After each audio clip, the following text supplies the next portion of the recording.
Hello students, welcome back to the solitude education. Now आपने देखा होगा बच्चे थंबनेल में कि इस लेक्चर में या इस टॉपिक में हम बात करेंगे थ्योरी के बारे में। सबसे अच्छा जो मेंस एग्जामिनेशन बच्चे देते हैं उसमें एक मोस्ट कॉमन डाउट होता है थ्योरी कहाँ से पढ़े और कितना पढ़े। ये सबसे बड़ा मेन कंसर्न होता है। और कभी कभी आपने देखा होगा कि एक मेन इशू ये भी आता है कि कभी कभी मोस्टली पेपर थ्योरेटिकल आ जाता है। आपने ऑब्जर्व भी किए होंगे, ऐसा कोई जरूरी नहीं है कि जब आप एसएससी का मेंस लिखते हो तो उसमें आपका न्यूमेरिकल ही आएंगे, इस बात की कोई गारंटी नहीं है। ये भी हो सकता है मोस्टली पेपर डोमिनेंट थ्योरेटिकल हो और न्यूमेरिकल कम हो, इनके 60-70% थ्योरी आ जाए, बाकी आपका 30-40% जो बचा वो न्यूमेरिकल आ जाए, तो उस कंडीशन में बड़ी डिफिकल्टी हो जाती है। और उस कंडीशन में उन बच्चों को फायदा मिल जाता है जो थोड़े न्यूमेरिकल पोर्शन में वीक थे और जिन्होंने थ्योरेटिकल पोर्शन को ज्यादा अच्छे तरीके से प्रिपेयर कर रखा था। तो हमें इक्वली इंपॉर्टेंस देना है थ्योरी को भी और न्यूमेरिकल्स को भी। ठीक है, हम न्यूमेरिकल तो कर लेते हैं, नो डाउट हम न्यूमेरिकल बड़े अच्छे करते हैं, न्यूमेरिकल को हम कर भी लेते हैं, हमें न्यूमेरिकल में हमें कोई इशू भी नहीं आता है।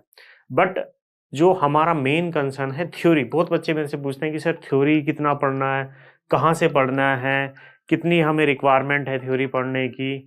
ठीक है, तो वो सारी चीजें मैं आपसे इस लेक्चर में डिस्कस करूंगा कि थ्योरी मेरे को कितना पढ़ना है और मुझे कितनी रिक्वायरमेंट है। ऐसा थ्योरी मुझे इतनी भी नहीं पढ़नी कि मैं बिल्कुल डेप्थ में घुस गया हूं, नहीं, इसकी कोई रिक्वायरमेंट ही नहीं है कि आप उसकी डेप्थ में घुस जाओ, कोई रिक्वायरमेंट ही नहीं है। मैं बस सिंपली आपको टॉपिक्स बताऊंगा और कहाँ से कितना क्या एक्स्ट्रा पढ़ने की जरूरत है थ्योरेटिकल पोर्शन में, वो मैं बात करूंगा। ठीक है, चलो मैं कुछ न्यूमेरिकल सब्जेक्ट्स की बात करूंगा। सबसे पहले अगर मैं स्ट्रेंथ ऑफ मटेरियल की बात करूं तो भाई थ्योरेटिकल पोर्शन है नहीं, ठीक है, तो इसमें तो भूल जाओ कोई थ्योरेटिकल। सॉम हो गया, स्ट्रक्चर आपका आता नहीं है, स्ट्रक्चर के तो मैंने न्यूमेरिकल भी आपको मना किए थे। स्टील और आरसीसी, ठीक है, स्टील एंड आरसीसी, ये मेरे सब्जेक्ट्स हैं जो न्यूमेरिकल पोर्शन है। ये मान लो कि 99% न्यूमेरिकल है, 1% थ्योरी है, इक्का दुक्का थ्योरी बनती है। जैसे आरसीसी में क्या थ्योरी बनती है कि बॉन्ड क्या होता है, इंक्रीज लेंथ क्या होती है, डेवलपमेंट लेंथ क्या होती है, under reinforce, over reinforce, balance section के बारे में बता दो, इस तरह के। या फिर कॉलम है हेलिकल रेनफोर्समेंट, उसके डिजाइन स्टेप्स लिख दो। इस तरह के डिजाइन, इस तरह की थ्योरी बनती है आरसीसी में, जो सिंपली आपके एसएससी जेई के पीवाईक्यू से आपकी कवर हो जाएगी। ठीक है, एसएससी जेई पीवाईक्यू, उससे ज्यादा आपको पढ़ना ही नहीं है, कोई जरूरत ही नहीं है। आरसीसी में एसएससी जेई के पीवाईक्यू पढ़ लो, थ्योरेटी में भी थ्योरेटिकल जो पोर्शन है भाई, डेवलपमेंट लेंथ क्या है, बॉन्ड क्या है, वो डेरिवेशन जो एक आता है जिसमें हम आपकी डेवलपमेंट लेंथ निकालते हैं। ठीक है, under reinforce, over reinforce, balance section क्या है, या फिर हेलिकल रेनफोर्समेंट है, उसके डिजाइन स्टेप्स क्या होते हैं, ये सब सिंपल चीजें है। स्टील में भी वेल्ड क्या होता है, टाइप्स ऑफ वेल्डेड जॉइंट के बारे में बता दो। इस तरह की लेसिंग क्या होती है, बैटन के बारे में 2-4 पॉइंट लिखवा लेगा, लेसिंग के बारे में 2-4 पॉइंट लिखवा लेगा। ये सिंपल थ्योरी है, इन सब में कोई पढ़ने की जरूरत नहीं है आपको कुछ भी एक्स्ट्रा। आपका सिंपली एसएससी जेई के पीवाईक्यू से काम चल जाएगा, कोई भी एक्स्ट्रा चीज पढ़ने की कहीं बुक से कोई जरूरत नहीं है। मैं सिंपली बच्चे बात कर रहा हूँ इस लेक्चर में थ्योरी पोर्शन की। ठीक है, we are talking about the theory, मैं कोई न्यूमेरिकल पोर्शन वगैरह कुछ बात नहीं कर रहा आपसे, वो मैं ऑलरेडी आपको बता चुका हूँ सारी चीजें। मैं केवल किसकी बात करूंगा, केवल थ्योरी पोर्शन की अब बात कर रहे हैं। सबसे इंपॉर्टेंट थ्योरी का जो सब्जेक्ट आता है वो होता है मेरा बिल्डिंग मटेरियल। ठीक है, बिल्डिंग मटेरियल, ठीक है। और आप ये भी देखोगे कि एक सेक्शन मोस्टली आपके एग्जाम में एक जो सेक्शन रहता है वो बिल्डिंग मटेरियल का ही रहता है, पूरा का पूरा सेक्शन आपका बिल्डिंग मटेरियल का ही आपको देखने को मिलेगा। क्लियर है? और अगर मैं बिल्डिंग मटेरियल की बच्चे बात करता हूं तो बिल्डिंग मटेरियल में आपको मैंने पहले भी बताया है और अभी भी मैं डिस्कस यही कर रहा हूं, आप सिंपली एसएससी जेई के पीवाईक्यू लो, एसएससी जेई के PYQ previous year question paper देखो। ठीक है, जब आप पीवाईक्यू देखते हो तो आप एक ट्रेंड देखोगे बिल्डिंग मटेरियल के अंदर, कि ट्रेंड ये है कि वो रिपीटेड टाइप के क्वेश्चन पूछ रहा है।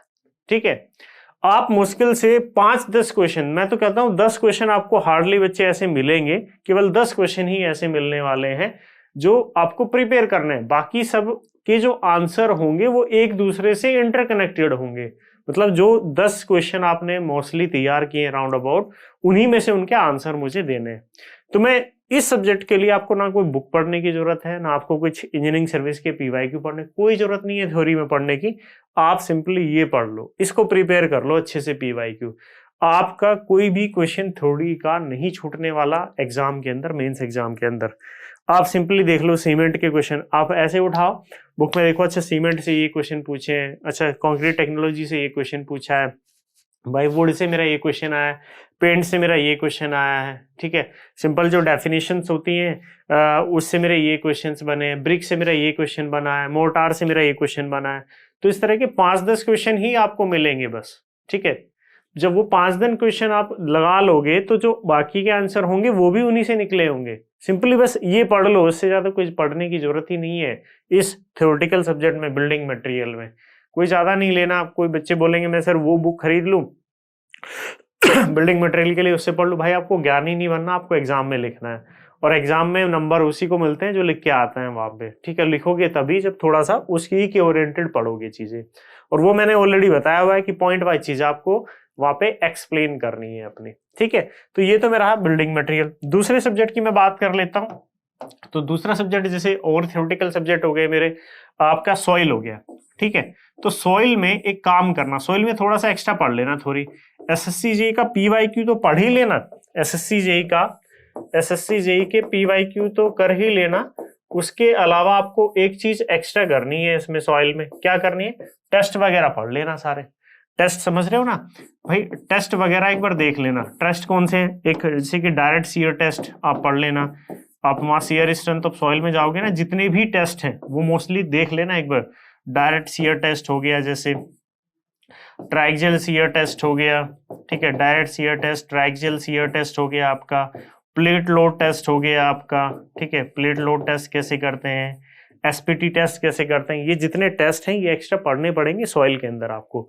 एसएससी जेईई पीवाईक्यू थ्योरी से काम नहीं चलेगा, सॉइल में आपको थोड़ा सा एक्स्ट्रा कवर करना पड़ेगा। जैसे जो मैंने टेस्ट होते हैं जो इंपॉर्टेंट, ऐसा नहीं कि पूरी जितनी सॉइल में जितने टेस्ट होते हैं सारे रट के चले गए, नहीं, जो इंपॉर्टेंट टेस्ट होते हैं, जैसे कि प्लेट लोड टेस्ट होता है, बहुत ही कॉमन होता है, आपने पढ़ा होगा, आप थोड़ा सा देख लो उसको, और थ्योरी को ऐसा भी नहीं रट्टा मारने पे समझ लो उसको, जिससे कि वहां पे आप लिख पाओ, डायग्राम ज्यादा से ज्यादा बना सको वहां पे, ठीक है।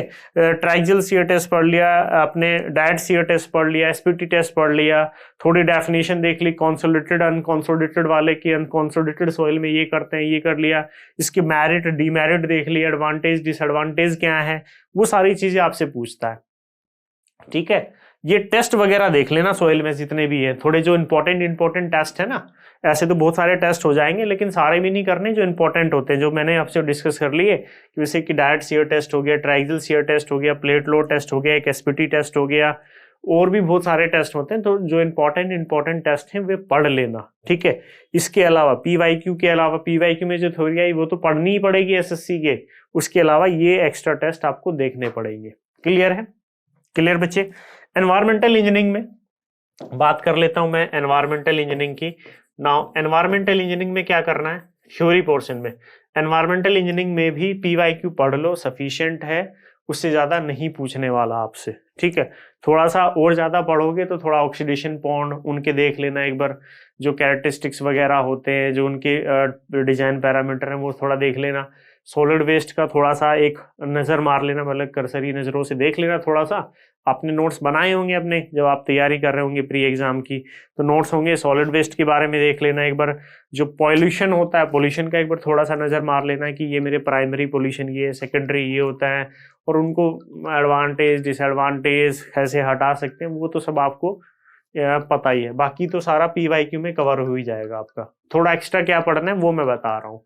एनवायरमेंटल इंजीनियरिंग में सॉलिड वेस्ट का थोड़ा डेफिनेशन देख लेना, उनका सॉलिड वेस्ट मैनेजमेंट का एक थोड़ा सा ओवरव्यू कर लेना, आपके पास नोट्स होंगे। एयर पोल्यूशन का देख लेना। बाद में जो वेस्ट वाटर इंजीनियरिंग है, वेस्ट वाटर इंजीनियरिंग के अंदर जैसे कि आप थोड़ा सा वो देख लेना, ऑक्सीडेशन पॉन्ड, ट्रिकलिंग फिल्टर, उनके बारे में थोड़ा सा एक ओवरव्यू ले लेना, ठीक है।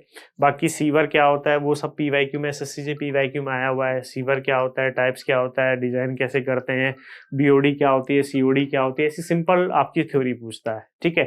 या आपने वाटर सप्लाई इंजीनियरिंग में कर रहा होगा तो वाटर में टर्बिडिटी क्या होती है, एसिडिटी क्या होती है, एल्कलिनिटी क्या होती है, उसकी बेसिक डेफिनेशन आपको ऑलरेडी नोन है, वो ऑलरेडी एसएससी से पीवाईक्यू में पूछा हुआ है।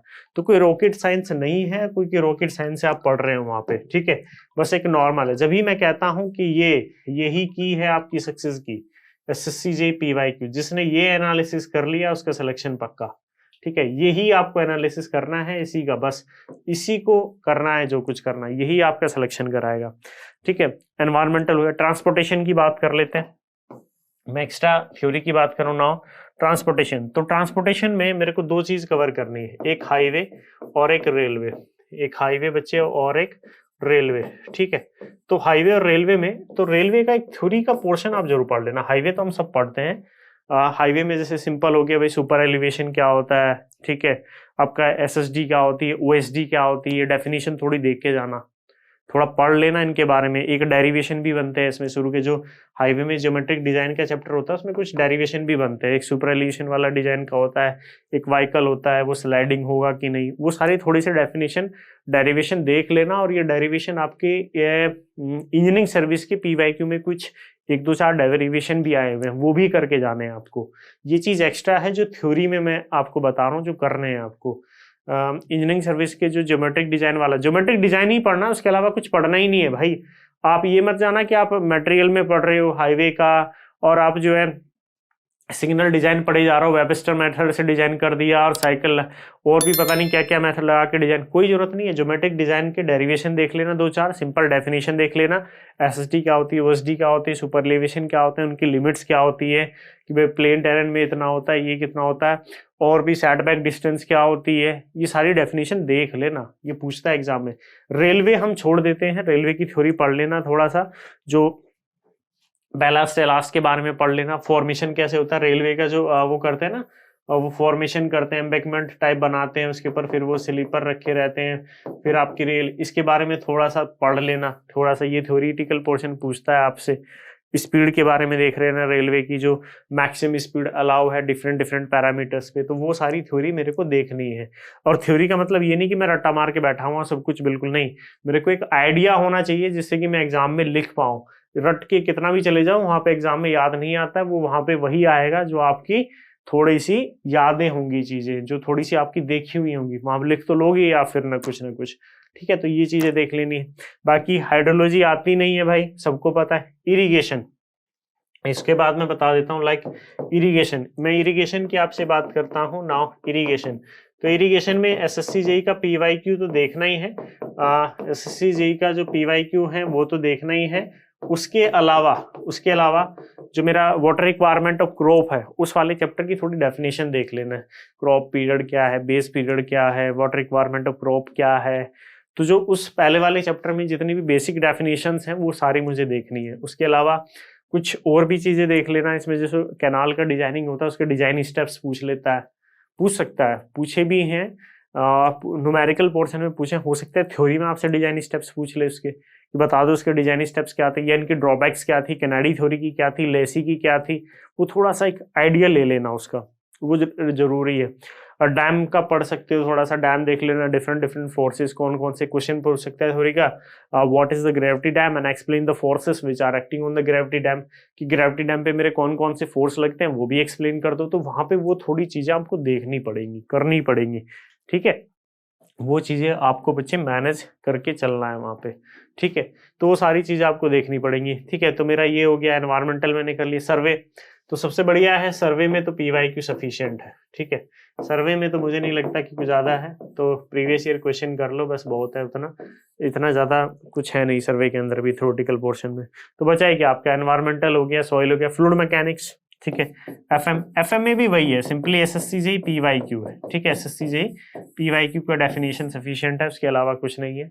ठीक है, तो मोस्टली आपको जो एक्स्ट्रा करना है एक दो सब्जेक्ट में, जैसे सॉइल के मैंने बताया, ये टेस्ट वगैरह देख लेना। ट्रांसपोर्टेशन में ज्योमेट्रिक डिजाइन के दो चार डेरिवेशन हैं और दो चार definition, SSD, OSD, super elevation, setback distance, वो सब वो देख लेना। रेलवे का थोड़ा सा देख लेना, इरिगेशन में थोड़ा देख लेना अपने नोट्स से। पीवाईक्यू के अलावा जो मैंने बताया, वाटर रिक्वायरमेंट ऑफ क्रॉप हो गया, कैनाल की डिजाइन हो गई, जैसे डिजाइन स्टेप्स क्या थे, कैनेडी ने क्या कहा था, कैनेडी की क्या स्टेटमेंट थी, लेसी के क्या स्टेटमेंट थे, दोनों के बीच में डिफरेंसेस क्या है, वो सारे पॉइंट आपको याद रखने पड़ेंगे। डिजाइन स्टेप्स हो गए, वो चीजें आपको याद रखनी पड़ेगी। ग्रेविटी डैम क्या था, उस पर कौन कौन से फोर्सेस एक्ट करते हैं वो देखना पड़ेगा। उसके अलावा आपसे इरिगेशन के जो लास्ट वाले चैप्टर्स होते हैं, एक्विडक्ट, उनके बारे में थोड़ा सा एक ओवरव्यू आइडिया ले लेना, ठीक है, जिससे कि वहाँ पे थोड़ी चीज़ें रह, कैनाल आउटलेट, वो सब थोड़ी सी चीज़ें बस एक बार देख लेना ऊपर ऊपर नज़रों से कि हाँ ये चीज़ें होती है, वो सारी चीज़ें देखनी पड़ेंगी। और ये सब चीज़ें जो देखने वाली चीज़ें होती है ना, कि ऐसे ऊपर वाली नज़रों से देख लिया, ये एग्जाम से 2-4-5 दिन हफ्ते भर पहले की होती है, ये अभी देखने की नहीं होती है। एक होता है जो मुझे प्रॉपर वे में तैयार करना है, और एक होता है बच्चे जो मुझे थोड़ा सा बस एंड टाइम एग्जाम में जब मेरा आ रहा है मुझे देख लेना है। तो जब मेरा एग्जाम के 5-4 दिन या हफ्ता भर बचा होगा, तो मैं ये ऊपर ऊपर वाला जो देखने वाला पोर्शन है ना, उसको स्टार्ट करता हूँ, ठीक है। बाकी तो हो ही गया, सर्वे में सिंपल है, सिंपल बेसिक डेफिनेशन है। तो ये इतना सारा थ्योरी का मेरी बातें का आपको एक आइडिया लग गया होगा, ठीक है, ये क्लियर है। एक और बात, ये जो टेस्ट है ना सॉइल में थोड़े डिफरेंट होते हैं, तो अपने नोट्स बना सकते हो आप कि डायरेक्ट शीयर टेस्ट आपने लिख लिया एक पेज पे, उस पे वहां पे कितना लिखना है। एक और बात याद रखनी है, थ्योरी में इमेज ज्यादा लिखनी है, इमेजेस के इफेक्ट ज्यादा दिखाने हैं, पॉइंट बोले केवल पॉइंट वाइज डाटा लिखना है। ऐसा नहीं कि आपने पूरा पेज भर दिया, रामायण भर दी और कुछ समझ में नहीं आया। डायग्राम बिल्कुल प्रॉपर और पॉइंट वाइज अपनी चीजें जितनी एक्सप्लेन करोगे, मार्क्स मिलने के चांस उतने ही ज्यादा अच्छे होंगे, ठीक है। तो ये एक ओवरऑल आइडिया मैंने आपको दे दिया भाई, इसके बाहर थ्योरी में कुछ नहीं पूछता, यही तैयार करना है थ्योरेटिकल पोर्शन में। इसके अलावा थ्योरेटिकल पोर्शन में कोई ज्यादा आपको करने की कोई जरूरत ही नहीं है वहां पे, ठीक है। थ्योरेटिकल पोर्शन में इससे ज्यादा ना तो करना है और ना ही कोई रिक्वायरमेंट है। अगर थ्योरेटिकल पेपर भी आएगा ना, प्योर थ्योरेटिकल, तब भी इससे बाहर नहीं आएगा, ठीक है। तो ये था थ्योरेटिकल पोर्शन के बारे में कि हमें थ्योरी कहाँ से पढ़नी है। और मैं तो ये कहता हूँ कि अगर आप कोई रेफरेंस बुक वगैरह पढ़ रहे हो थ्योरी के लिए, तो बिल्कुल मत पढ़ो यार, कोई जरूरत ही नहीं है उसके लिए, आप अननेसेसरी अपना टाइम वेस्ट कर रहे हो, ठीक है। चलो, उसके अलावा फिर भी आपको कोई दिक्कत होगी या कुछ होगा तो मेरा नंबर है सबके पास, मैंने वीडियो के डिस्क्रिप्शन में टेलीग्राम का लिंक दे दिया है, ज्वाइन कर लो। कोई डाउट वगैरह हो तो पूछ सकते हो, वहाँ पे एप्लीकेशन का लिंक दिया हुआ है मैंने एप्लीकेशन का, तो एप्लीकेशन भी ज्वाइन कर सकते हो, ठीक है। फिर मिलते हैं नेक्स्ट टॉपिक में, तब तक के लिए थैंक यू, धन्यवाद आपका।